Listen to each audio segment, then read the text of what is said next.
And I'm live. Good evening, everyone. Welcome to another episode of A Little Bit of Everything. I hope everybody is doing well. Didn't make it on last night. Sorry about that. Just things came up, and such is life. But today I'm here, and it's good to be back. It's been rather eventful recently. Um, I got this construction project going on, and um, right now the excavators have come to a place where they've been putting down the fill dirt within the stem walls of the foundation. And they've been going over that with a tool they call a jumping jack. And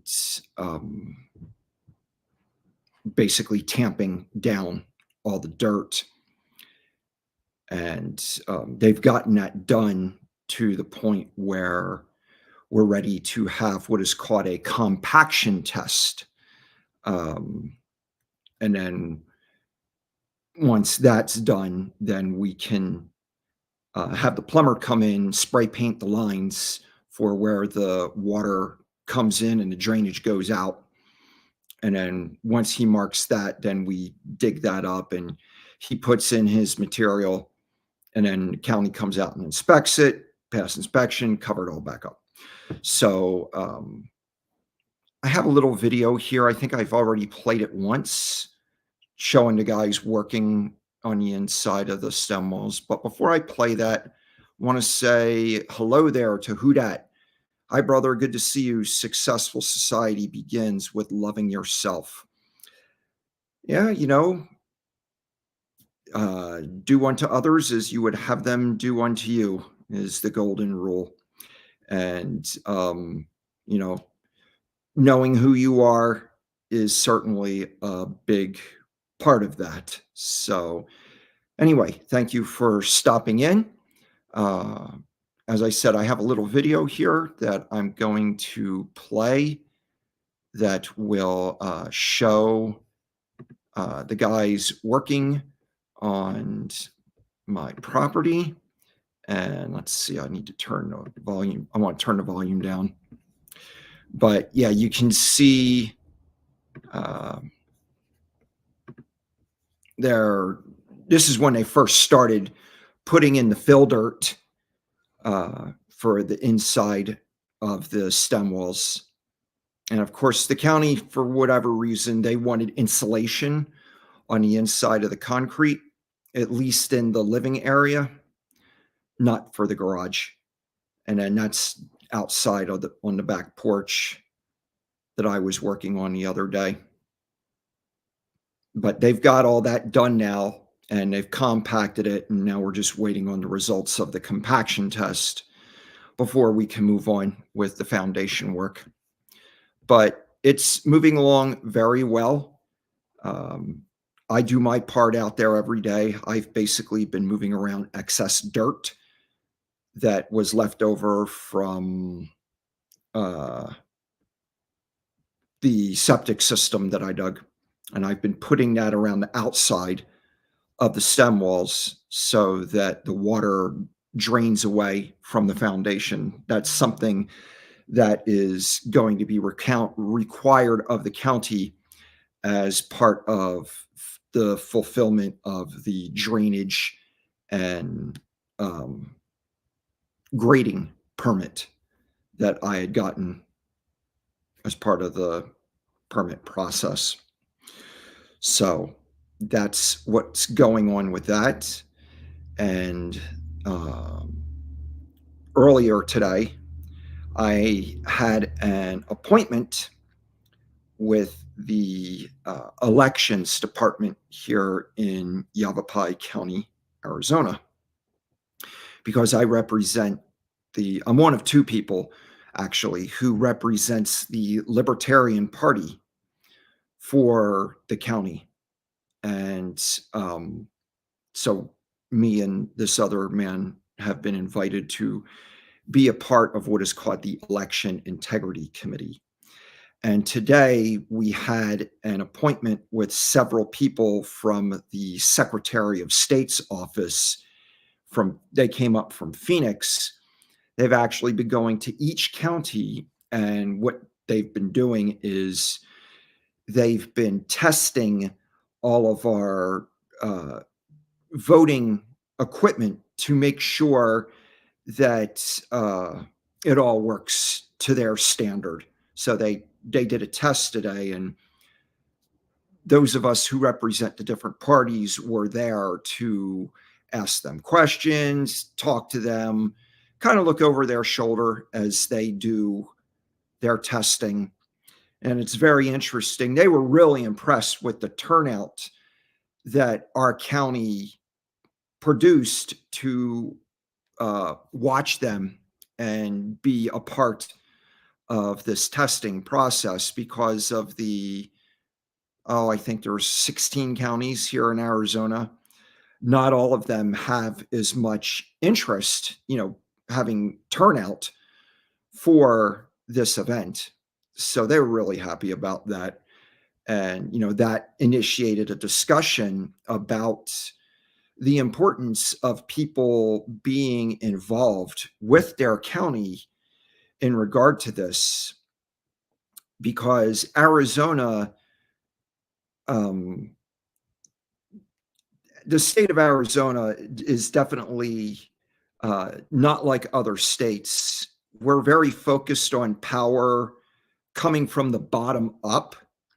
So we have a very strong local government at the county level, and this is pretty much across the board for the whole state. Not all states are this determined to keep as much power at the local level as we are here in Arizona.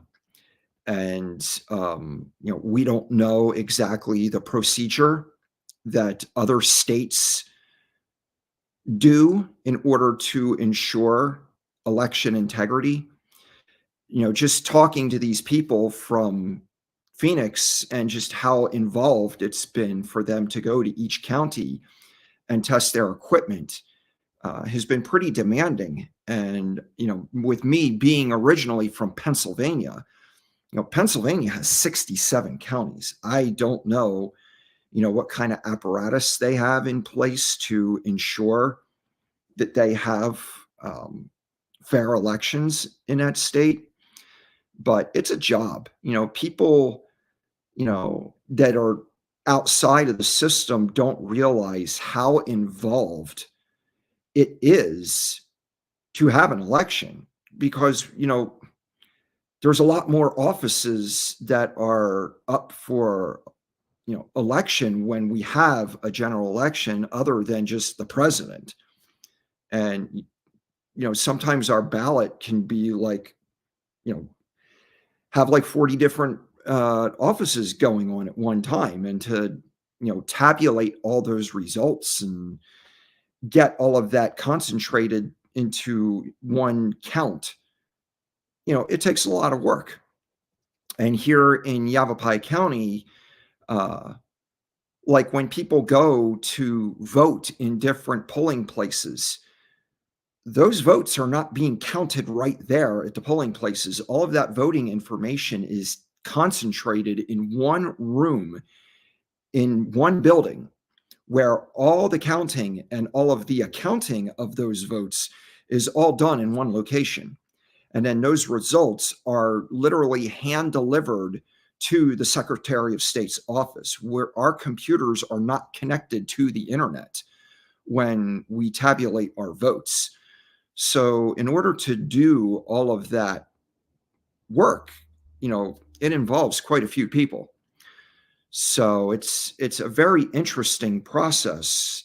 People who are not in the know of what is involved in all of that, if they just watch TV, the TV is not going to tell you the truth about anything. And they're just going to, tell you stuff to just create tension. So anyway, that's what's been going on with me personally between yesterday and today. And I also visited with my building contractor this morning to go over a few things, and he gave me um, a shirt and a like a sweatshirt jacket zip up top here that I'm wearing to help me expand my wardrobe. I realize if I'm going to be live streaming on a regular basis, I'm going to have to get some more, you know, tops and more shirts to wear. Otherwise, people are going to be like, this dude would just wore that shirt like 2 weeks ago. What is he only own like, you know, 2 dozen shirts or whatever? So cost of operations is having to expand my wardrobe. So got this today to help with that. So I'm really happy for that. It's just another opportunity for me to promote a local business, the Fitzgerald Company, guy that's building my house. So that's another little thing that's been going on with me. Um, I also, as I was working on the property yesterday, uh, who that says, you went to thrift store and crypto stylist, LOL. Yeah. I may need to reach out to some people who do hex merch just to extend uh, my wardrobe a little bit. I mean, it's going to start warming up here in the next couple weeks, so I can start wearing more short sleeve shirts. I have quite a bit of short sleeve shirts that I can wear. I don't have a whole lot of long sleeve because I live in Arizona, and you know we don't get that much cold weather. But yeah, just something that I'm going to have to keep in mind. But while I was working out on the land yesterday, before I get into that, Andre, Pulse Bitcoin Miner, stops in, says, hi, Tim. Hello, Andre. Thank you for stopping in again. I hope you're doing well. Andre, aren't you like in Asia somewhere? I don't think you're in the United States. I think you're over in like Korea. If you are, thank you for taking the time to stop in because I don't know what time it is where you are. But if you are over, oh, you're in London. Okay, so you're 7 hours ahead of me if you're in London. So wow, it's late there. Thank you for staying awake to say hi. It's really cool that you're willing to tough it out like that. London is like one of the most popular tourist attractions in the world, I've been told. Like London has like 12 airports. And I've always wanted to go to London. Part of my family is from England. And yeah, there's just, I would love to go to London sometime. I'd actually like to take a whole tour of the whole European continent, but London is definitely a place that I'd like to see. Who that says, by the way, you did an awesome job on the car wrap video. Thanks. I was really happy with Josh's work on doing that wrap. I mean, he just did a top-notch job. And,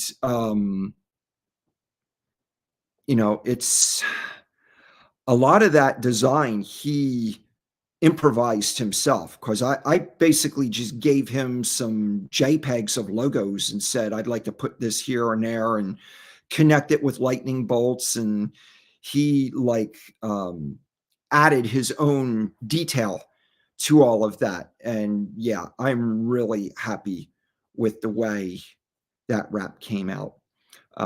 I've said before, eventually I want to edit the front corner panels and the front bumper area of the car to make it more graphic than it is now. Because right now it's just got a bunch of basically bumper stickers that are just put on top of the existing body. So I've been, now that Pulse Chain's been released and the incentive token we got a logo for that. I want to incorporate the incentive token logo in the front of the car in conjunction with some other cryptos and just, revamp the front of the wrap. But it's not that big of a priority. Building my house is a priority. So, you know, if we can get some X's going on here, I don't I wouldn't have to do as much of the work myself, and I can just afford to pay more subcontractors to work on my house, then I could be free to do things like go get my car wrap edited. But anyway, yeah, I love Josh's work. He killed it. And Josh has actually done some additional printing for me for the Libertarian Party. He printed like a banner, a 6-foot banner that we can hang on a table for when we do public events. Um, Andre says, "Come over. Sammy is also here." Okay, awesome. I thought Sammy was in Australia. Maybe he moved. But I met Sammy in Tampa last January, and he was a great guy. Sammy's, I like meeting him. Very professional. Uh, so Andre also says 10/3/2024. If that's October 3rd, I'm more likely I can seriously consider going to that. But if that's March 10th, I'm not going to make it. I'm too involved with my house to break away. I'm not even sure if I'm going to make it to Vegas. And Vegas is only like a 6-hour drive. I mean, if I go to Vegas, I'm only going to drive up there for like a day or so. But yeah, he says it's March. I'm not going to be able to make that in March, unfortunately. And Hudat says, yes, Big X is coming. I believe that they are. I try not to sound cynical. It's just we've been going sideways for so long. And yes, we are recovering, which is good. And I totally believe we got Big X's coming. But like I said, I've experienced enough of the bear market that it's, getting on the moon math bandwagon, I'm afraid is going to take a little bit more effort. But yeah, the big X's are coming. It's just a matter of time. So anyway, as I said earlier, as I was working on the property yesterday, I was thinking about a book to review because, as I've been saying, I like to do a book review every day because I've read so much. And you know, going along with the notion of a successful society, that was the intention of America's founding fathers, obviously. I mean, they were willing to fight a war over it. So, um, I've asked people on occasion, um, do you believe that America, as it operates today, is not the same as what the founding fathers anticipated? Meaning, if these people were alive right now, would they be living in the America that they envisioned when they drafted the Declaration of Independence and the Constitution? And practically everybody I asked that question to, they all say no. And so then I asked them, okay, well, what event in American history happened to cause that change? Why is America not the country today that the founding fathers envisioned? What what event is primarily responsible for the switch? And people will volunteer a variety of answers. Some people say, well, it's because we took prayer out of public schools. I'm like, okay, how does that make a difference? And people really can't give a solid answer. Other people would say, well, the Federal Reserve being enacted in 1913 is the answer. And again, I would ask them, how is that the case? Because the Federal Reserve is not the first time America had a central bank. So why would, the Federal Reserve be different than past central banks that we've had? And again, people would not be able to, you know, conclude as to why the answer they give is in fact the answer. In other words, my point in asking people this question is not trivial. Um, there's got to be a reason for, whatever you say it is. So, the book that I'm going to be reviewing today uh, does give the answer, but it doesn't really say, that that was the thing that changed America. But the person who wrote this book understands the event that did make the change. And, you know, the Federal Reserve, for example, um, is an extension of the thing that caused America to switch, to change over. Because the Federal Reserve, being a corporation, uh, in the past, like with other central banks, the First National Bank, for example, that was really the first central bank that America had. That only existed for a couple of years because the charter expired. And once the charter was expired, the corporation dissolved. And so eventually there was the Second National Bank.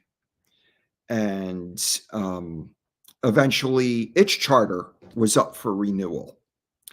And President Andrew Jackson said, no, we're not doing this anymore.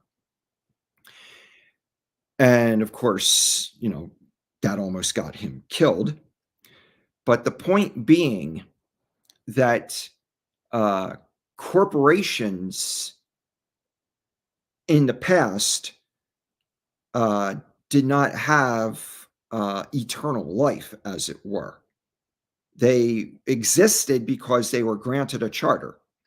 And then if they wanted to continue to exist, they had to provide a reason to have their charter renewed. Well, the event that changed that uh, is talked about in a different book, not the one that I'm reviewing today, but a book called Unequal Protection.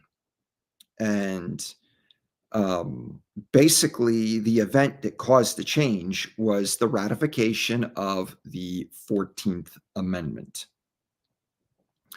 Now, originally, the 14th Amendment was drafted because the 13th Amendment is what granted the former slaves the right to vote. However, some of the states circumvented that by basically passing laws saying that you needed to be a citizen in order to vote. And the former slaves in certain states were not regarded as citizens. Even though they were no longer slaves, they weren't citizens either. So that was a way some of the states got around the 13th Amendment in order to keep the former slaves from voting. So the central government came back with what is considered the 14th Amendment, which essentially granted citizenship to the former slaves so that they could now vote. And what that did, that amendment, is prior to the 14th Amendment, like I just said, citizenship was a state issue. Now, with the passage of the 14th Amendment, that happened in 1868. Now citizenship became a federal issue, and now American citizenship came from the top down. You were you were a citizen of the United States of America, and then you were a citizen of your respective state. Prior to the 14th Amendment, uh, that flow was reversed. Your citizenship started with your state, and then it was a national federal thing. So what happened is lawyers eventually used the 14th Amendment to apply citizenship to corporations. And this first happened in 1886. And from that point on, corporations no longer needed a charter because they suddenly were regarded as people in the eyes of the legal system. And it's interesting. The term person is, we think of a person as a human being, but in the eyes of the law, a person is actually goes back to Roman times. The word person derives from a mask that an actor would wear on stage. So basically, personhood is a mask that gets put over top of human beings and also now corporations, because the legal system the law can only be applied to that which the lawgivers create. Well, humans don't create humans. We can procreate humans, but the legal system really cannot exercise authority over humans. It can only exercise authority over persons. What happens is that humans give the person life by participating in the system. This is what it means to be a citizen. And so, or actually, this is what it means to be a corporation, to be more specific. So, by making corporations people, they don't need a charter anymore. And this is why the Federal Reserve has been able to go on as long as it has without any kind of challenge. So, to me, this is the thing that changed the United States from the country that our founding fathers anticipated to what it actually is now, is granting personhood to corporations. And the book that I'm talking about today, I'll bring it up here on screen, that elaborates on this situation, not so much with the Federal Reserve, as it were, but with the effect that it's had on people, on human beings and American citizens. The book is called Life Incorporated, and it's written by a man named Douglas Rushkoff. And he essentially talks about the effect of the whole corporate culture on human beings. And in particular, he talks about the change from human beings going from being serfs back in the Middle Ages to becoming citizens as a result of, a republican system of government where people are no longer subjects of a monarch, but they're citizens as participants in the state. That going from serfs to being citizens to becoming corporations as a result of the passage of the 14th Amendment and what happened in 1886. And then from being corporations to being brands. And really, that's where we are now. People talk about their brand, and that's one of the reasons I haven't really gone out of my way to uh, promote my live stream, because I'm not promoting myself as a brand. I'm speaking as a real human being talking about real things. In this book, he talks about his experience in New York. And the book starts off with him talking about an experience where he got mugged in his neighborhood. And when he started talking about his experience in his neighborhood with getting mugged, he was surprised at the backlash that he was getting from his neighbors for, you know, possibly devaluing their home values in their neighborhood because of this crime that he was a target of.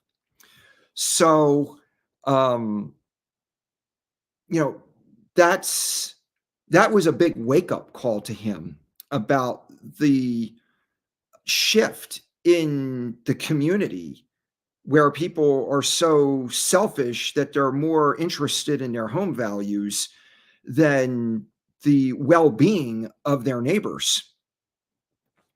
And he just, you know, carries this on with explaining how society came to this point.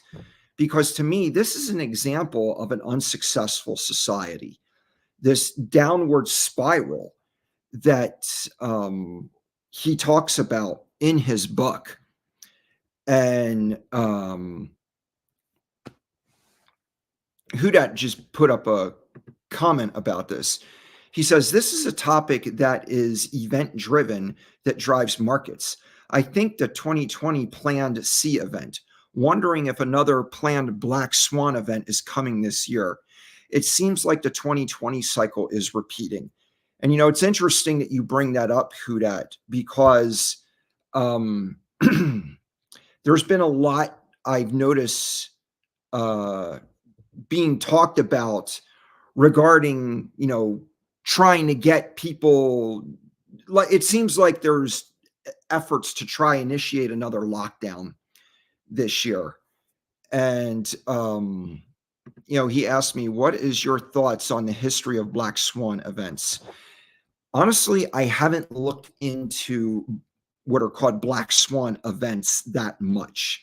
So I don't know enough about past events to talk about that in the context of what I'm talking about now. I would need a list, and I'd need to be able to examine that list and evaluate that based on those events and when they happened, during what years, so that I can tie those events to other events that happen during that time to give you a really specific answer to that question. But, in my case, the way I'm approaching this, I'm not approaching this as something that is a dilemma, something to shake your hands at and say, oh no, this is a problem. When really, this is actually an opportunity to create a successful society. These are the things that we who want to have a successful society can point at and use as a marker as to what an unsuccessful society looks like, and not be willing to participate in those things, to not go along with these narratives and these events. And talk about things that we can do to not get wrapped up in that. Because really, the successful society starts with successful individuals. When I talk about a successful society, I'm not talking about some hidden agenda that I have that I'm trying to get other people to go along with. I'm mainly focusing on ultimately, doing what I can to help individuals become successful so that we can work together. We can come together in agreement as successful individuals to build a successful society on. Excuse me, I'm losing my voice. Mm. So, this is why the content that I talk about on Saturdays is so important to me, because that has been instrumental in my own personal success. So, MT Coiner stops in and says, "Hey, Tim." Hello, Mr. MT Coiner. Thank you for dropping in. I've just been talking a little bit about some observations on the direction of society, excuse me, and how this particular book that I've read in the past really does an awesome job at quantifying how our society, or I should say, just how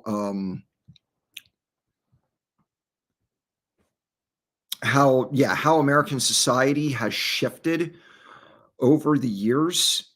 And this book called Life uh, Incorporated um, explains the shifts that I've talked about earlier in this stream. I really can't recommend this book enough. And it's really interesting. This book was written before Bitcoin was invented. I think this book was published in like 2008. Like, yeah, it may have been earlier than that. But this book came out before Bitcoin. So the man, as he was writing it, he didn't see what we have at our disposal as a means of addressing the downward spiral that he's pointing out in this book. And it's that much more encouraging knowing the tools that we have now to create a society really where we relate to other people not as corporations or brands, but as human beings.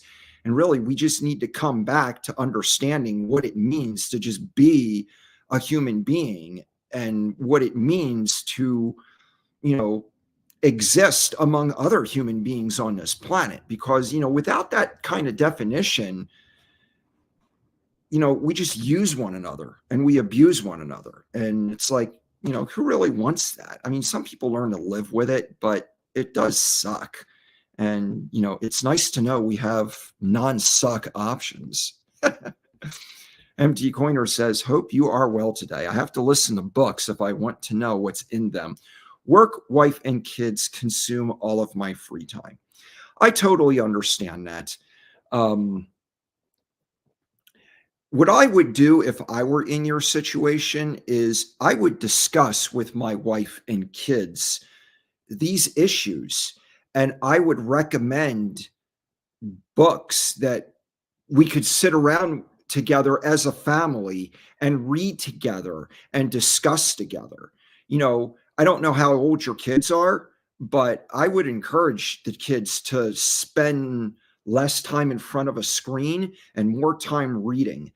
Not just, not just to be an authoritative parent, but the fact of the matter is, when you're into consuming content, one of the reasons, the saying that used to be popular when I was younger, that the book is better than the movie, that was a popular saying, because in earlier times of entertainment, usually what people do is they'd write a book, and if the book sold well enough, then it was made into a movie. And then that's where the saying always comes, the book's better than the movie. And the reason for that is because if you read a book, or how should I say this? Let's say you take a 2.5 hour, 3 hour movie like Braveheart, for example. Braveheart's a 3 hour movie. It's based on historical fact, even though the movie kind of doesn't get it right, because you know, the movie has to tell a story in 3 hours. If you read 3 hours of historical information surrounding that time, the amount of historical fact that you can expose yourself to in that 3 hours from reading is exponentially more than what can get across in a movie, because a movie has to tell a story, and they have to tell the story from point A to point Z. And sometimes in order to tell that story properly, they have to leave out certain facts, and they have to kind of twist other facts to make it fit in with their story, rather than really, because if a movie wants to cover all the bases historically and all the facts, they end up going down multiple rabbit trails. And in order to really get that point across, they have to make the movie 15 hours long. That, nobody's going to watch a 15-hour movie. So that's why the book is always better than the movie, because the book focuses on, you can get more content from reading about the event than watching a movie about it. The movie Tombstone is another example. If you read into the actual history of Tombstone, Arizona, and what happened there, the movie doesn't really get it right, because the movie has to the movie has to make a complete picture in 2 hours. And sometimes to make that picture complete, they have to edit the facts somewhat. So yeah, that's why the book's better than the movie. So yeah, MT Coiner says that's a fantastic suggestion. My 2-year-old may refuse to participate, but the 8-year-old probably will. Well, I can't really blame the 2-year-old for not wanting to participate. I've actually wanted to do a little bit of writing lately. I've never really tried it, but I think it would be a great pastime if only I had the time. Well, even if you don't have the time to do writing, even if you just use a voice recorder and just talk out loud the things that you would like to put in writing, that could be a foundation that, if time ever comes your way, you have something to reference as far as writing is concerned. But seriously, if you make content consumption a family event, particularly reading, you'd be surprised how much that will create a bonding among your family. You just got to get into your kids' heads, find out what they're interested in, and then use that as a way of introducing something nonfiction that goes along with what they're already interested in. Because even children's stories, they all have a moral, they all have something, the characters have issues that they deal with in their character life that you can use as a means of introducing into your kids' interests some kind of subject matter that connects the dots and captures their interest. Rather than making it sound like, okay, now we're all going to, do this family time thing on this subject because I'm dad and I say so. That's not going to go over as well. They may participate because you're dad and they have to obey you, but it's always better to connect with them on what they're interested in and, draw out their desire to want to participate rather than, put it on, force it on them. So at least that's what I would do if I have kids, and I would want to create family time. We have plenty of content out there that we can rely on to create family time. Next thing you know, your kids are going to be like, Dad, help me with my seed phrase, or dad, help me with, you know, onboarding my classmates or whatever. You'd be surprised how one thing can lead to another to create uh, connection, even in the family. Because really, I talk about wanting to have a successful society. Well, that starts with successful individuals. And then successful individuals, if they have a family, they need to focus on creating a successful family. And they really, you know, they have to build relationship with their own family members. That may sound silly, but you'd be surprised how challenging, once a man and a woman get married and kids come along, the kids don't know what a successful family looks like. And the parents have to teach them, because if the parents don't teach them, the world and, the media and the school system and their friends and all these other voices are going to tell them what it means. They're going to tell them what success is. If you don't define it for them and train them how to create success, somebody else will. And chances are that somebody else is going to do it with an agenda that you're not going to agree with, because it's going to destroy the family unit. So, um, you know, this is how power comes from the bottom up. This is how, we take over the world essentially. It's by way of connection. And like I said, this book, Life Incorporated, talks about the history of how disconnection has taken over society. And it doesn't have to be that way. We already have the power to create connection. It's just a matter of knowing how to use that power in an effective way in our own personal individual lives, in our family lives. And then once we have successful families, those successful families can connect with one another as a family unit to create successful communities and a successful society. So this is all part of why I do my live stream. Crypto has a part to play in all of this, but it's not crypto alone that will do it. Crypto's just a computer program. It's just math. Even the best crypto, Hex, the incentive token, Calm, these cryptos are just code. They're just computer programs. I've said enough about this book. If you read this book, Life Incorporated, um, like I said, it's a history lesson, but it's worth knowing to understand where we got where we are. But the fact is, you know, we have our tools where we are to not the status quo to dictate to us how we're going to be. We really are in the driver's seat right now. And it's just a matter of other people understanding that, not just understanding that, but being motivated to want to drive somewhere in the driver's seat, and not just allowing other voices to dictate to them.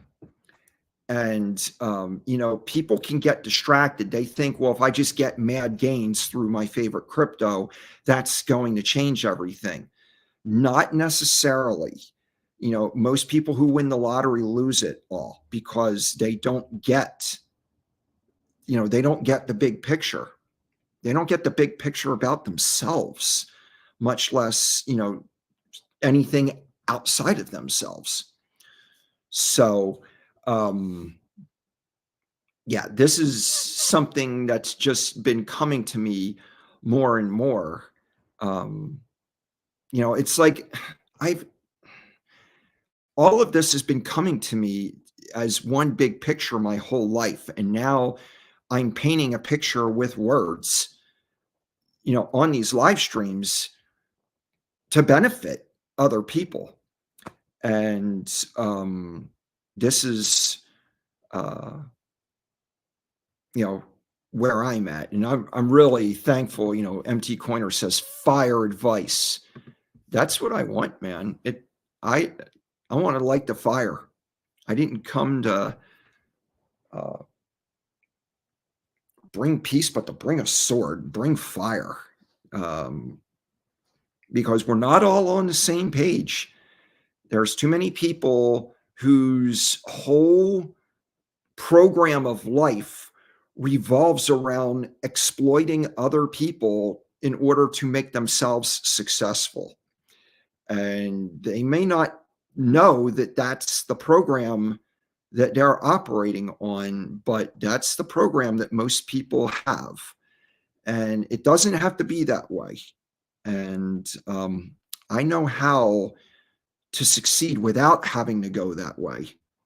And right now I've got a twitch in my eye, and it's annoying me as I'm trying to talk. So with that, I think I'm going to shift to the Hexagon of the Day award. We just got to get a crowd in the chat to bounce ideas off of you. Consistent viewers come with time. I know that. And I agree. It'd be nice to get, a crowd that we can, edify one another and, speak of ideas and not, argue with each other and, engage in the other juvenile stuff that goes on in other areas. And, consistent viewers do come with time. And I do know that. And the fact is, I really haven't done a whole lot to try and get viewers apart. The only thing I do when I live stream is I just put out a tweet on Twitter. I really don't go out of my way to try and get viewers. I don't go into everybody's Telegram and post links. I don't go all over the place. I just post a link on Twitter and leave it at that. So, but yeah, it would be cool to get more people in here. And I do believe that more people will come. But like I said, I like to talk about mature subjects, and that's not very popular. It just isn't, man. So, Tin Top stopped in and says, "What's up, Mexicans?" Tin Top, welcome to the stream. Too bad you're not here earlier. I was really on a roll about the book of the day that I was reviewing called Life Incorporated by a man named Douglas Rushkoff. I can't recommend that book enough. It's very interesting. He talks in that book about the shifts and how humans have related to society. He talks about how humans went from being serfs to being citizens to being corporations to being brands. And that's basically where we are now. Humans relate to one another as brands, and that's not how we create a successful society. And yeah, anyway, I'm not going to repeat the entire stream all over again, but I'm just filling you in on what I talked about earlier. But it's all, it just reemphasizes where we are now and what we have at our disposal to change it. Because the book was written before crypto was invented. And that's kind of, gives a perspective when you read the book or you listen to it on audio, how far we have the ability to come from when that book was written to where we are now, with the community building tools that we have in crypto, on Pulse Chain, and all of that. So yeah, Tin Top says they are missing out. Great perspective, great guy. I'll rewind later. Awesome. Very good to hear this positive energy and insights. We can win together. Absolutely. And you know, I don't want to brag, but like I said, I've spent my entire life studying to arrive at a knowledge of the truth. And you know, you shall know the truth, and the truth shall make you free, as it has been said. And you know, when you combine the ability to create a free society and you have free people to occupy that free society, you really have a critical mass that literally can turn the world upside down. And that is literally what happened in the first century. Um, it's that phrase, turning the world upside down, is what the followers of Jesus were accused of doing in the first century. Because when you have a gigantic apparatus, state apparatus, and everybody's dependent on that apparatus for their own survival, just their basic needs, and suddenly there's something else that meets people's basic needs, and not only helps people meet their basic needs, but it also helps people become sane. Suddenly, uh, that big apparatus doesn't need to be as big as it once was. And now suddenly, everybody who's employed by that apparatus, their whole livelihood is threatened because the whole apparatus is suddenly obsolete.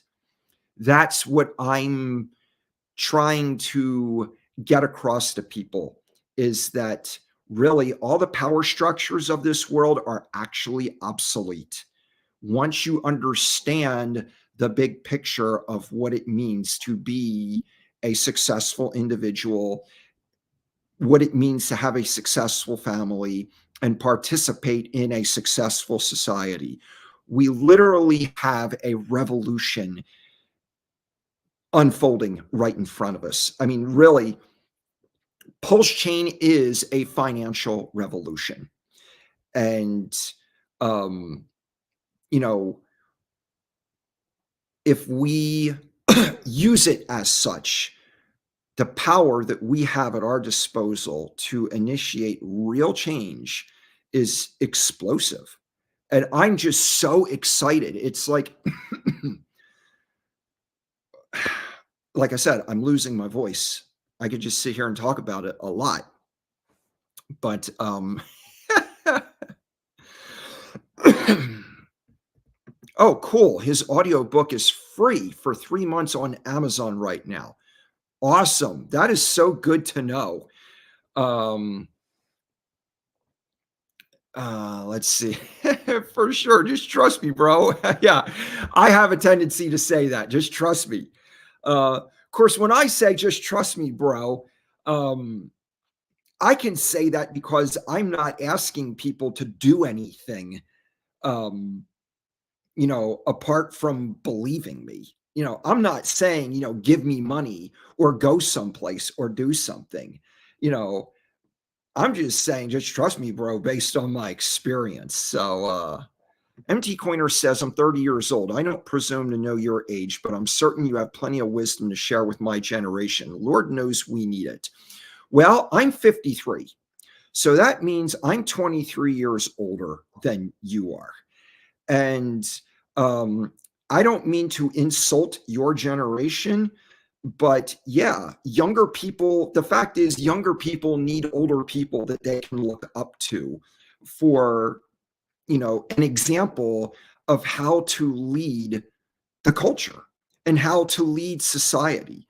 And, you know, I'm not waving a flag saying, hey, look at me, I'm the guy you should be listening to, but I at least want to put out there what I have available that I've learned through a lifetime of learning, so that somebody could possibly benefit from that. And, this is one of the reasons I'm involved with the election integrity committee in my county. This is one of the reasons I participate in a food bank, to just connect with people and, offer them something that I may potentially have to give them. So, I respect the fact that you're taking the time to, be a part of this and to listen to me and engage with me rather than doing one of 100 other things that other people your age could be doing. When I was 30 years old, that was kind of like the prime of basically my so-called social life. I didn't really have a social life when I was 30 years old. I kind of went through all of that when I was younger. But I mean, yeah, I remember being 30 years old. But to be honest, um, when I was 30 years old, I was really heavily involved in different church activities as far as like going around to different, churches to participate in different, social groups to try and create community through that avenue, you know, because we didn't have live streaming back then. So it's like if you wanted to engage in, community building activity, you had to like do it, face to face, in one location. So that was what I was doing at that time. So, yeah, I consider it an honor that younger people are willing to hang out and listen to the things that I have to say. So, something that I want to say, because I've already been going for an hour and I didn't even get to the Hexagon of the Day award. So, I want to knock this out while I'm at it. And I want to give the Hexagon of the Day award to somebody that I mentioned previously was on the list of people that I consider candidates for the Hexagon of the Day award. And this is someone that I probably first met through the Discourse Syndicate live streams. And this guy and we just, I feel we just really hit it off right off the bat. Just one of those people that I liked the minute I was introduced to him. Someone who's just got a great sense of humor, and just an all around great guy. I haven't, well, no, I did meet him in person. I didn't meet up with him when I made my road trip, although I could have now that I think about it. But I first met him at the very first meetup in Vegas in 2021. And I ended up hanging out with him a little bit at Big K's penthouse party. And, you're meeting, you've got a friend when you know somebody on a first name basis. You know, uh, Online, most Hexicans, they go by some kind of pseudonym, and that's fine. But when you meet someone and you know them, on a first name basis, to me, that's a breakthrough. And this is somebody that I know on a first name basis and just someone that I've always respected. And, just one of those people I plan on knowing forever. And just that's the nice thing about, staking for 15 years in Hex. It's like we're back in school and we're going to know each other for the next 15 years, whether we like each other or not. That's something that can just be worked out later. But, I try not to piss too many people off. But this is someone I consider a great friend. And I'm just very honored to acknowledge this person as the Hexagon of the Day. And let me pull up his Twitter profile here. And it is Mr. Brissology. And just like I said, I think this guy's a great guy, great friend. Um, awesome Hexagon, and just want to say this is the Hexagon of the Day award recipient. So congratulations, Mr. Brissology, for being such an all-around great individual. So keep preaching, brother. Amen. Hallelujah. Right on. I you know, at different times in my life when people tell me that what I'm saying is preaching, sometimes I felt like that was a detriment. Sometimes I feel like it's a compliment, but it's what I'm doing. I got something to say and I'm going to say it. So, you know what? I don't care how many people pay attention. Uh, the effectiveness of the truth has an effect regardless of whether or not people pay attention to it or not. It's like, you know, in the days of Noah, the storm came, whether people paid attention to what he had to say or not. So that's kind of how I relate to life. And that's one of the reasons I haven't really gone out of my way to promote my streams. The message is effectual regardless. MT Coiner says, I have no social life. I have a wife and 2 kids, a full-time job, and way too many hobbies. One of my hobbies is listening to people talk on YouTube while I do other things. Well, hey, in a way, I envy you, because when I was 30, I didn't have that much of a social life either. And I never had a wife, and I don't have any kids at all. And so, don't feel bad that you don't have a social life. We have each other. And the fact that you take the time to listen to people talk on YouTube, that can be part of our shared social life together. And hey, the next time I'm getting ready to make a road trip and I let people know, my route, if you're anywhere along the way, I'd be more than happy to meet up with you in person. I'd love to meet your family. Maybe I can bring pizza over one night if I'm in the neighborhood. That's the stuff that I love to do. So, yeah, just keep that thought in mind. I don't have any plans for making any road trips, at least not this year. I'm supposed to be in Washington, D.C. for Memorial Day weekend, but that's kind of up in the air at this point too, depending on the state of my house and the state of the market. But anyway, that's that. I send you some calm, bro. If you sent me calm, I don't know if you got my address or not, because I don't know if I've made my address public. But if you're referring to sending me calm, you could just send me a DM somehow and tell me how you sent it to me or where you sent it to specifically. Tin Top says, face to face. You mean analog communication? Yes, exactly.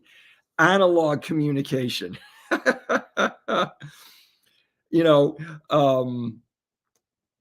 love the whole digital versus analog comparison, because not everybody gets that. One of my favorite t-shirts that I've seen in my lifetime, I used to work for a communications company when I was younger, and we had, our phone lines that we set up, we had analog lines and we had digital lines. And that's where I learned about the difference between analog and digital. But coming out of that environment, one of my favorite t-shirts that I've seen in my life, it says, there are only 1-0 type of people in this world: those who understand binary and those who do not. And when you read that shirt on the surface, you think that the 1-0 means 10. So it doesn't make sense. There's only 10 types of people in this world: those who understand binary and those who don't. When in fact, the base structure of digital communication is the 1 and the 0 that make up the digital space. That's what all of our programming languages, that's the base sequence of all of them, is the 1 and the 0. Binary. That's why it's called binary. So you have to understand that to get the joke, to understand what digital communication is. Most people don't get these basic things. They just know how to push buttons on their phone. Some people barely know how to do that. In that way, that's kind of what keeps me young, because I got into computers as a teenager. And, so I've always kind of been ahead of the curve. Most people my age, they barely know how to work their phones. So, some of us, 16 years, if we get held back, if you don't learn the lessons, you are destined to repeat them. Yeah. I'm not sure exactly which lessons you're referring to there, or what you mean by some of us 16 years if we get held back. I don't know exactly what you're referring to there. But anyway, Marcavelli stopped in. Pamp it. Yes, sir. I'm doing everything in my power to pamp our bags. I can only do so much as an individual, and I feel that my calling is help people become successful individuals. There are so many other people out there that can do TA and charts and talk about, the fundamentals of crypto. Let those people be the experts. I don't want to compete with them, because I'm thinking of Donovan, this kid that recently just became part of the Pulse Chain community. I was on a panel with him at the Pulse Chain online conference recently, and I was actually really impressed with him for being someone as young as him, to be as smart as he is, and to be as proficient, with charts and, with, just making displays. That's a talent, and I respect it. And people like Alex who can code, dude, people who can code are rock stars in my book. They're my personal heroes. I would love to know what they know. The problem is I don't have a need to know what they know, so I don't have the commitment level to learn what they know. I've spent my entire life acquiring the knowledge that I'm giving in my live streams. So, and when people like Hudat say it's real good stuff, bro, that's the stuff that makes me want to keep going, is the fact that somebody out there appreciates it. Tintop says, this thing of ours, Cosa Nostra. I joined the Hex cult. Now I'm in the Quattro Cinco Mafia. Welcome aboard, bro. I got to tell you something. Everything that I've taken an interest in since I've been 17 years old, somebody has been there to accuse me of belonging to a cult, whether it's the Grateful Dead or a religious group or a church or a business proposition, Hex. Everything that I've taken any kind of interest in, there's always been somebody there to accuse me of belonging to a cult. And I've looked into this over the years. I've studied cults and things of this nature. And it's interesting that the word cult is the root of the word culture. And the difference between a culture and a community is the level of connection that the participants have within those two different spaces. People who are participants in a community, they may not all agree on the same thing. They may not like each other, but there's something that they have in common that makes them connected. That's a community. A cult is taking that to another level, where people have more areas where they connect with one another, rather than people in the community. A people community only have like one thing that keeps them connected. People in a cult tend to have a lot of things that connect them to one another. That's why they wear a lot of the same clothes. They believe a lot of the same things. They exhibit a lot of the same behaviors. It's because they connect in so many different ways.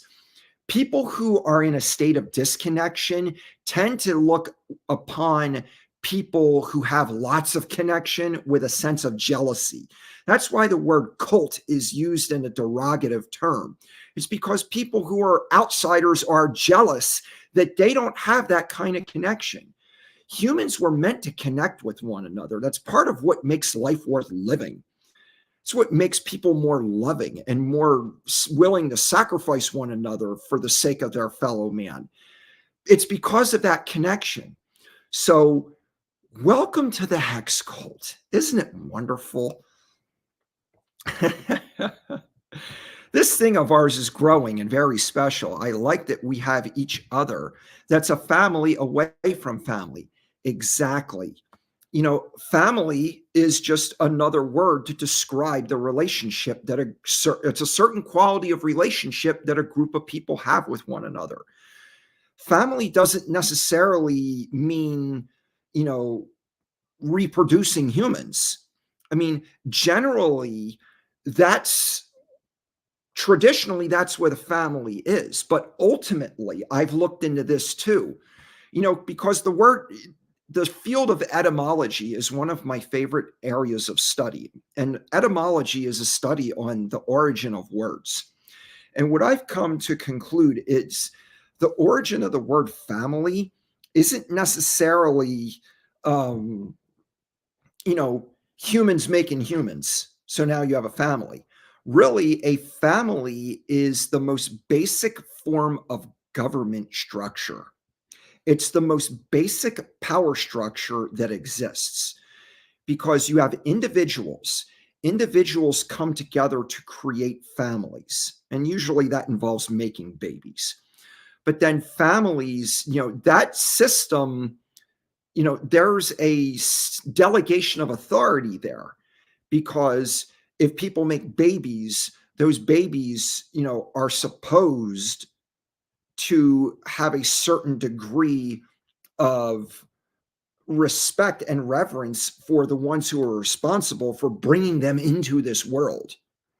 So that's generally why the traditional family is, a mom and a dad. But really, a family is the most basic system of government that exists in nature. Every other system of government that we have is based on top of the family structure, which is why people who occupy positions in larger government structures have a vested interest in destroying the family unit. Because if you take that away, now you have people that are more reliant on these other power structures up here that normally would not need to exist if you have really strong families. So, yeah, we're a family, brother. I'm glad to call you my brother. I was born a button pusher. Ask my parents. I'm 70% responsible for my father's blood pressure medication. Nice. I am the same way. I have a tendency, and I was thinking about this today. I've really been doing a lot of emotional processing recently since having this conversation with my aunt in relationship to my mother, which is my aunt's sister. And I honestly, I care a lot about my family. When my dad's cancer returned, I uprooted my life of where I was living for 9 years. I uprooted all of that to move back to Pennsylvania to live in closer proximity to my dad because I knew my dad's days were numbered. So it's like family means a lot to me. And whenever I'm back east, I always visit with my mother. I've always been there to be supportive of my mother. And in a way, it's like I feel like I've been my mother's therapist for decades because my mom, it's like my mom doesn't know how to respond to life except to get offended, panic, be angry, or be afraid. And it's like I've spent so much of my life trying to show my mom that you have other options. You don't have to respond to life this way. And because she's chosen not to follow that counsel and not do that, it's like I've had to have more and more adult conversation with my mom about the fact that I'm not willing to accept being, some kind of mediator to other people to explain to other people why her behavior is the way that it is. So it's like I have a feeling I've pushed my mom's buttons myself in that regard. So I know how you feel, Tin Top, about being a button pusher. It's just, the more you understand the principles of how life works, the less you're willing to accept error. People who choose to, believe their narratives, you know, when you start pushing people's buttons because you see what they don't want to see, yeah, you're going to have that effect on people. So I find no fault in you, Tin Top. Don't feel like you're at fault here. People choose to have a button to be pressed in the first place, is my point. It's not your fault for pushing their buttons. People choose to have buttons to be pushable in the first place. Father's need for I hear. It's because people in a cult that live together all share the same deodorant like savages. I'm not suggesting we need to go to that level. Y'all could stay, y'all could live where you live. I only own a half acre of land. I don't have enough space for all y'all to come live on my property. We could just stay connected at the other levels. We don't need to be sharing toiletries.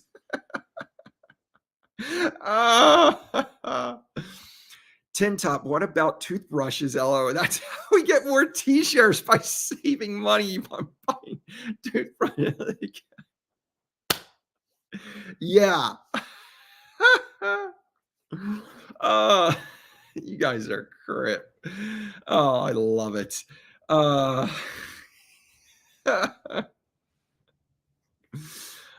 man. I mean, if somebody y'all can use my toothpaste because I don't stick, but not the toothbrush. I thought I was taking it too far, kids. Don't join cults. Too late. We're already in one. Oh, I'd rather share deodorant sticks. I'm going to make a confession here, and you're going to probably be like, ew, but it's not an ew matter. I haven't used deodorant since like the 1990s. And it's not because I smell and I don't care that I smell. It's because I've learned to adjust my diet so that I don't create body odor. Um, the reason your armpits smell is because that's where your lymph nodes are. Your lymph nodes acquire toxins, and your lymph nodes excrete toxins through your armpits. That's why you have hair in your armpits, to initiate sweat. Your lymph nodes excrete toxins through the act of sweating of your armpits. So if your armpits smell, that's your body's way of telling you that you are toxic. If you are toxic, the way you deal with that is not deodorant, but to recognize what are the toxic substances that you're putting in your body and stop putting them in your body. That's the nature's way of dealing with body odor. Now, once in a while, you know, if I, start eating something and eat too much of it for too long and I start to notice, I smell, then I make changes to my diet. But in the meantime, to address the smell, I use essential oil and I rub that in my armpit rather than just buying commercial deodorant. But this is how you use knowledge and living in harmony with nature to create health. Once you do that, you don't have to spend so much money on personal care items because you just use what nature has and use knowledge as a means of personal care. And that's just one little helpful thing there that a person can take to heart and do what they want with. But I can tell you right now, one of the most toxic substances you can put in your body is alcohol. It's one of the reasons you shouldn't drink. Now, once in a while, I will have a non-alcoholic beer if I'm out having a meal with other people. But I don't buy the stuff on a regular basis. As a matter of fact, I hardly buy it at all. But that's just an example of, things that are adversarial to your body is alcohol. It's probably, public enemy number one. But I'm not going to lecture you or anybody else on what you should or should not eat or drink. But that's just a little personal testimony there. Offense is always taken, not given. If you allow someone to trigger you, you can be manipulated. Amen. Hallelujah. Dude, if I could just get that across to one person, it's like I've won the Super Bowl, dude. I'm telling you. People get offended because they choose to be, not because of what somebody else did. Thank you so much for saying that. You have no idea how many times in my life I've been in arguments with people who just attack. You don't know what that person said to me. You don't know this. It's like, oh, yes, exactly. If you choose to respond with offense at somebody, first of all, you're choosing to do that. And if you do choose to do that, you are setting yourself up for consequences. So, oh, wow. You have no idea how much you made my night by saying that. Oh, man. I'm telling you. I've known people that have given seminars on this subject, and they would literally get accosted by an entire room full of people arguing their point as to why that isn't true. Oh, wow. Thank you so much, Tin Top. You, sir, if I ever get to meet you in person, I want to treat you to dinner, anything you want, anywhere you want, my treat. I believe you live in Arizona, right? Because you've made reference to Arizona before. If you do, you should send me a DM on Twitter. I go by my same name on Twitter. TB Dunamis is the actual Twitter handle. But if you just type in Timothy Benjamin, you can DM me. DM me a place that you would like to meet up in Arizona, anywhere in the state. If you do live here, my treat, I'd love it. And if you have any friends, we can all do a meetup if you want. I actually have a Telegram chat room called Arizona Digital Asset Initiative. I was scheduling meetups all over the place for a while. I stopped doing it because my house building project was getting in the way. But yeah, I would love, we could do a whole meetup if you want, or if you just want to meet up one-on-one, assuming you are in Arizona. If not, like I said, the next time I announce I'm going to make a road trip, if you're anywhere in the area and you'd like to meet up, you let me know. I'd love to meet you. Um, because I'm telling you, this is paramount to how you create a successful society. This is what it looks like to be a successful individual. This is what it looks like to be in charge of your life.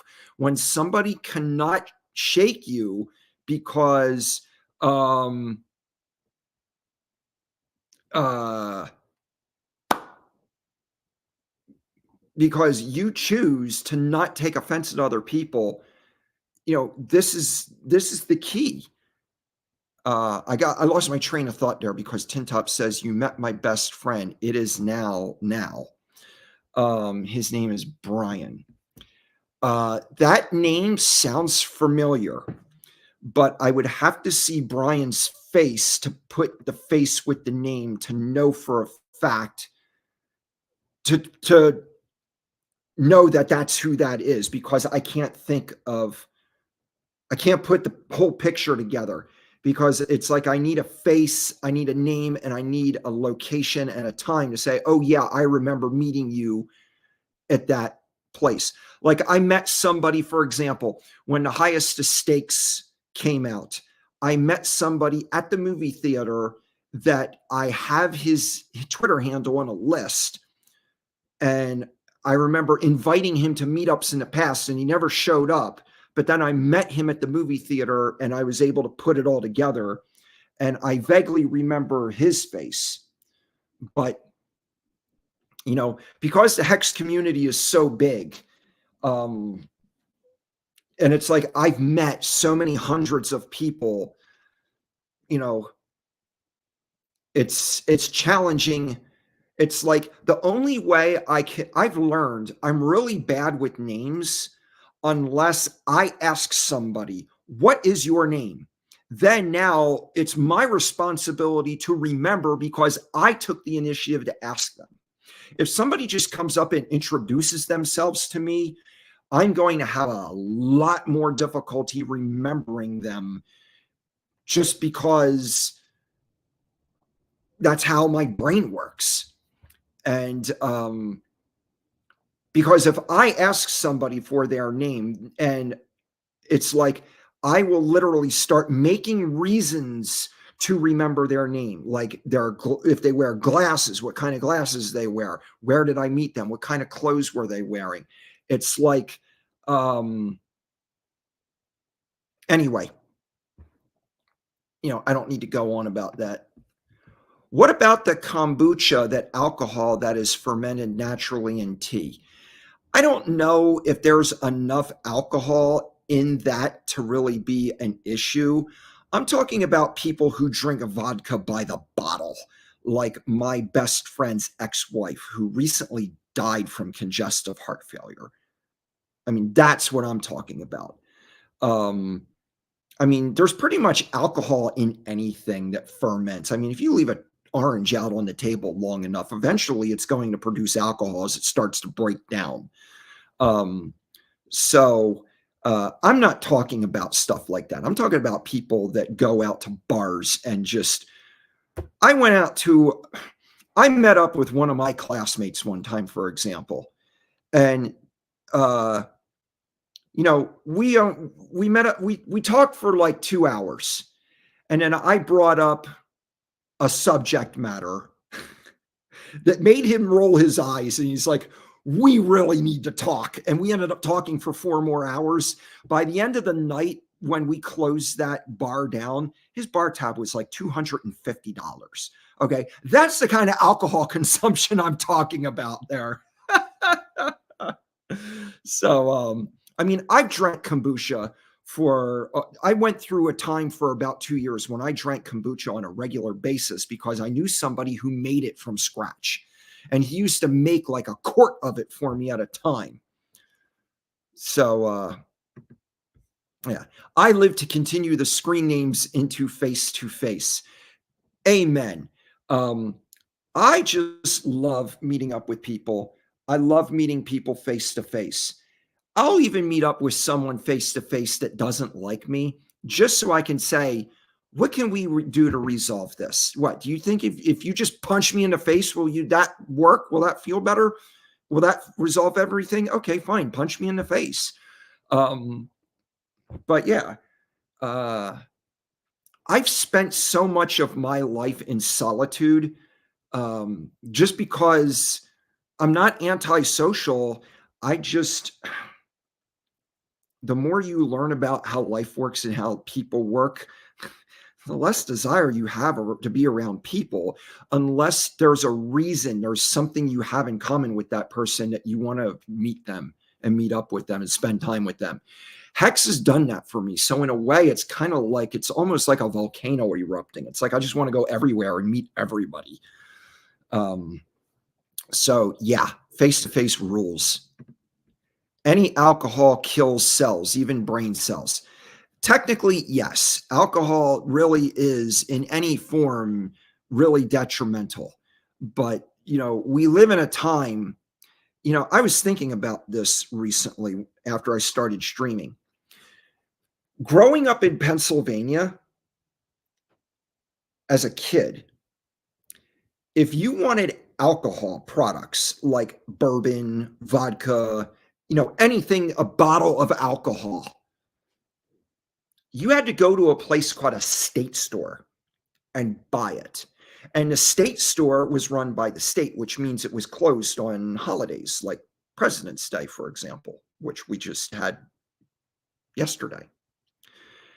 Um, you could get beer at a beer distributor, but that was a licensed activity also. It wasn't until I first moved to Arizona when I was 22 years old in 1992.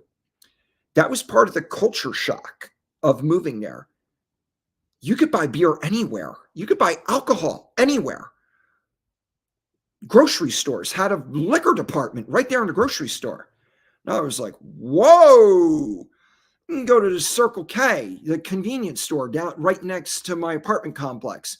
You can buy beer. They had little bottles of booze behind the counter. I remember I went to a gas station and you could buy booze like vodka at the gas station. And I looked at that and I'm thinking, doesn't that encourage drunk driving? And it's like, I will admit, I started drinking beer when I was 7 years old because my dad let me drink. My dad drank beer and his brothers drank beer. And, when my dad met up with his brothers to shoot guns and drink from the keg, they'd let me hit the keg. So it's like I got turned on to alcohol at a young age. And that's one of the reasons when I stopped drinking alcohol, I was just done with it. It wasn't like, oh no, alcohol is evil or whatever. I had enough exposure to alcohol that it didn't do for me anymore what it did for me as a young person. When you're a little kid and your dad lets you drink, that's kind of empowering because when I was a kid, hell, I knew kids that weren't even allowed to use the phone without their parents' permission, much less have a phone of their own. So it's like, yeah, I'm going off about that, but I agree with you, Tin Top. No alcohol is your best bet. So please limit your screen name changes for life chapters. Yeah, I've always used the same screen name, which is my real name, because when I got involved with social media platforms, which is when they first started, back 2010, whatever, I signed up on them with my real name because I wanted real people who knew me in real life to be able to find me on social media platforms. And I never changed that even after crypto came out. Like when I got into Bitcoin, I especially wanted my real name associated with Bitcoin because that was my way of shilling it and trying to build the Bitcoin community, was to contact my real friends and real people and say, bro, check this out. So I never deviated from that. I can understand why younger people have some reservations about using their real name online. I get it. I don't blame you for that, but you know, I've never had my identity stolen. I've never had my private keys stolen. I've never had a problem using my real name on any social media platform. And I think it's because most people don't pay that much attention to me anyway. I mean, you got to be pretty desperate if you want to try and steal my identity versus somebody else's. It's like, you really want to be associated with me on a personal level like that? Wouldn't you rather like steal Tom Brady's identity or even Richard Hart's identity if you're going to try and do that? It's like, why would you want to be associated with a loser like me?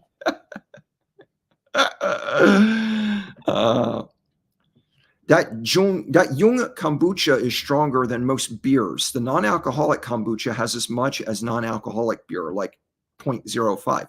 I did not know that because, like I said, the kombucha that I've used in the past was homemade. And so I never really followed up on that. But anyway, how many cups of water do you drink a day? As many as possible.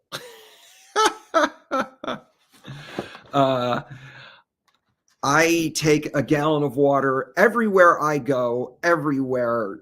Like I keep like 6 gallons of water in my car. I take a gallon of water when I go to appointments. I literally hit the jug all the time. I usually drink close to a gallon of water a day, sometimes even more. During the summertime, when I'm out working on my property in the sun, man, I drink water by the quart, not by the cup. Yeah, I drink a lot of water, and I love it. We have drive-through liquor stores here. There's a drive-through liquor store in Camp Verde, which is a town that's just down the interstate from me. So, yeah, those are in different places in Arizona. Let's see. Who that marine green is good. Yes, reminds me of the green in the ink token. Woohoo! Makes me want more ink, baby. I always want more ink. As a matter of fact, I turned on my one onboard, my builder actually. I got him. He's got hex stakes, but he took an interest when I first set him up. He's got all of some of the native pulse chain stakes. He's got pulse, pulsex, ink, and hex, and he's got hex stakes. But he's taken more and more interest in the farm, so he can get ink because now he's earning yield with his hex stakes, and he's earning ink yield. So I'm really glad he's taking that increased interest in the pulse chain system, just because, the more the merrier. So, yeah, ink rules, baby. I'm telling you, if we get that voting system going with the ink, man, that is going to be so awesome. Who that GT Sacred Life Blue Spirulina one?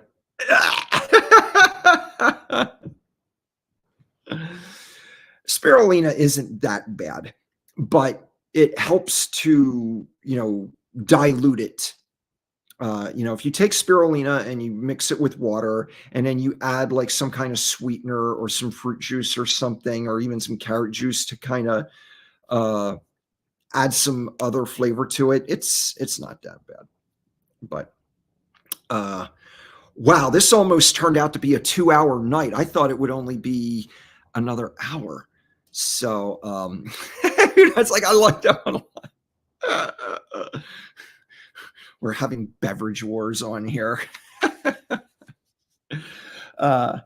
Anyway, I am moving up on 2 hours, and I do have to go to bed at a decent hour tonight because I do have to set my alarm for 5:30 because I am volunteering at the food bank tomorrow, and I got to be there at 7. So yeah, I got to get up at 5:30. So I need to take care of some things before I go to bed. So anyway, I am going to call it for tonight. You guys have made this like the best stream I've done so far. This is awesome. So it's like I got the fireworks going off in my head. So I do need to get going. Thank you so much, everybody, for making this stream as worthwhile as it has. And I'm not triggered yet. Hello, keep it coming, bro. Oh, I'm glad you guys are getting along so well. Oh, that was awesome. Hex Future, he color sampled the ink logo on purpose. I love creative stuff like that. That's awesome. So, yeah.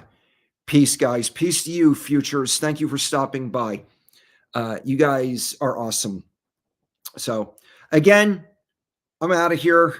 You guys all have a great night. I'll probably have to wait until later in the afternoon, possibly in the evening. Tomorrow, also, to stream again because of my obligation in the morning. So I'm going to go for tonight. I'll see you all tomorrow evening. Again, you guys rule. We'll talk soon. See ya. Bye.